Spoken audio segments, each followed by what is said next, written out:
I want you to look over here. So there's a house right over here. You can't really see it.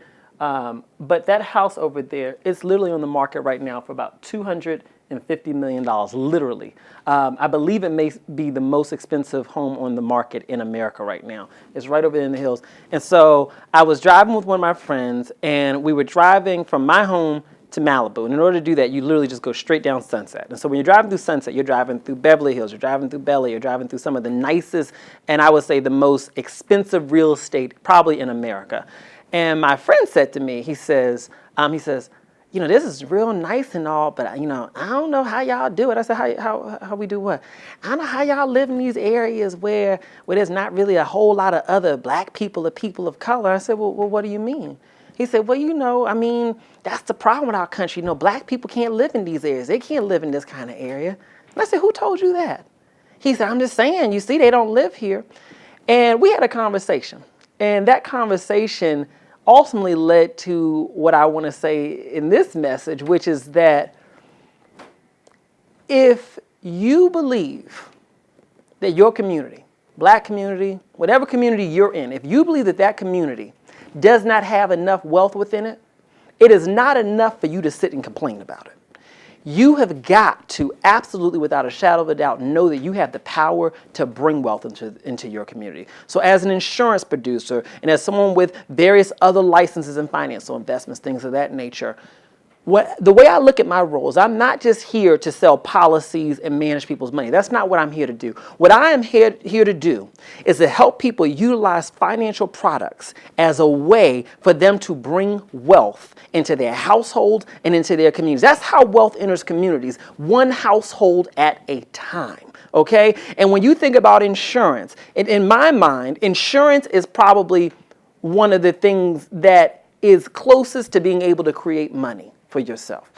By spending this much money a month on a disability policy, you're able to have money coming in the event that you can't work. Far more than what you're spending on the policy. You could be spending $100 a month on a policy that can pay out $7,000 to you per month if you become disabled. You are literally paying to create money and print money for yourself. By paying money for a life insurance policy, when you inevitably pass away, you're able to create wealth that can then pass on to your children or the next generation. Let me tell you this, the people who live in those hills, sure, some of them may have inherited money. But what we know to be true is in America, over 80% of millionaires are self-made, meaning that they did not get anything to help them get their business going. They're like me, they're like you, all right? So we can't sit up here with this narrative that every other community's got it easier than us. Do certain communities have certain advantages? Absolutely. I can't sit up here and tell you that my path of wealth building was easy at all. I'm sure that some aspects of my path were probably more difficult than it would have been had I been a different skin tone. Absolutely. That goes without even arguing,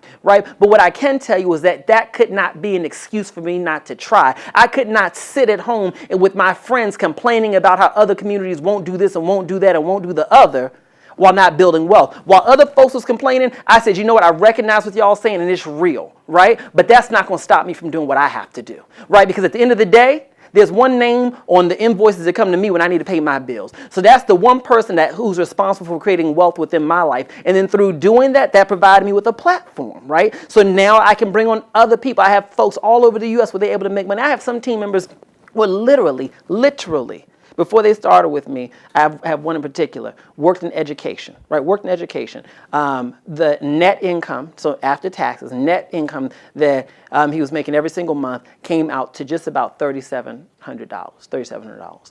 And he came on board with us.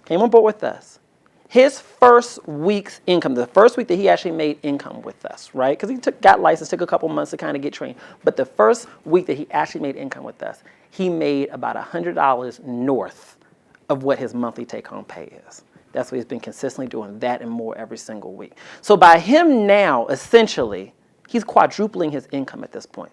Because what he would normally make in 1 month, he's now making almost on a weekly basis on top of his full-time job.